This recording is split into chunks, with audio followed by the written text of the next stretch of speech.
सामने आ जाइए आप देखने के लिए।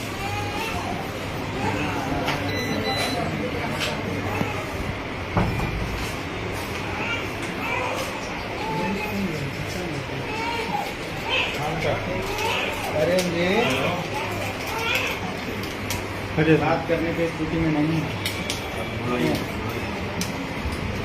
पहले से पैर में खींच रहे हैं, रिलैक्सिंग कर रहे हैं तो वो काम हुआ है, सेटल हुआ है, हो गया आगे। सोचिए आपको यही मैंने जो खड़े देखना ही है ना, थोड़ा रिक्वेस्ट सब लगाते हैं लाइट से, सब इसी में लगा हुआ है। फिर सब कुछ आगे आपके साथ इधर लगाया हुआ है। बच्चा वाला कल से ऑक्सीमीटर नहीं है, बचवा जाती है नहीं। सोच रहे हैं